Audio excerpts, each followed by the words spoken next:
दैनिक आहार है वचन का प्यारा उपहार, रोज का है ये आत्मा का पोषण संसार। हर शब्द में छुपी है ईश्वर की पुकार। आओ सुनो समझो जीवन में लाओ प्यार।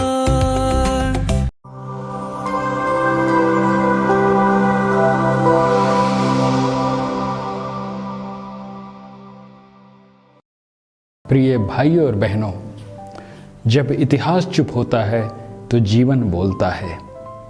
संत जोआकिम और संत अन्ना का जीवन कोई किताब में नहीं लिखा गया, लेकिन उन्होंने वह किताब जीकर दिखाया जो आने वाले युगों को मार्गदर्शन देती है।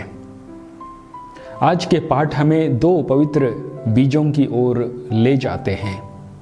पहला वह वाचा का बीज जिसे मूसा ने ईश्वर और लोगों के बीच बोया। दूसरा वह राज्य का बीज जिसे यीशु ने दृष्टांतों के माध्यम से हमारे हृदयों में रोपा है। आज के पहले पाठ निर्गमन ग्रंथ में मूसा वेदी पर और लोगों पर रक्त छिड़कते हैं। एक ऐसा गहरा प्रतीक जो दर्शाता है कि ईश्वर की वाचा केवल शब्दों से नहीं बल्कि बलिदान, समर्पण और रक्त की कीमत पर बनती है। जोआकिम और अन्ना ने अपने जीवन से यह दिखाया कि वाचा केवल मंदिरों में नहीं बनती, वह घर की चार दीवारी के भीतर बनती है। जब पति पत्नी मिलकर ईश्वर को अपने रिश्ते का केंद्र मानते हैं, वे एक जीती जागती वेदी थे जिन पर प्रार्थना, विश्वास और प्रेम की आहुति दी जाती थी। संत मत्ती के सुसमाचार में यीशु हमें उस किसान की दृष्टांत सुनाते हैं जिसने अच्छा बीज बोया, लेकिन शत्रु ने रात में जंगली बीज बो दी। यह हमारे जीवन की सच्चाई है।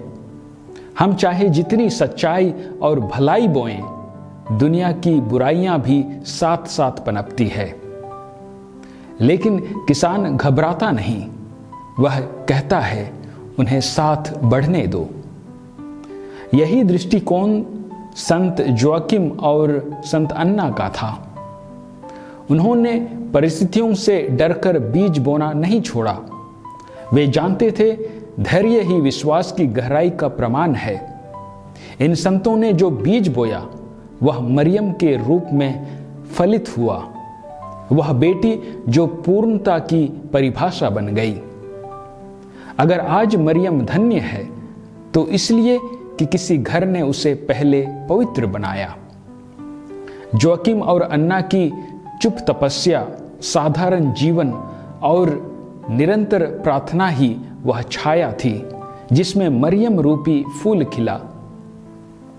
प्रिय भाई और बहनों, इस भ्रमित समय में जब परिवार टूट रहे हैं, विश्वास डगमगा रहा है और अच्छाई को मूर्खता समझा जाता है, तब संत जोआकिम और अन्ना हमें पुकारते हैं, डटे रहो, भलाई के बीज बोते रहो, प्रार्थना करते रहो, मरियम जैसे फूल फिर खिलेंगे।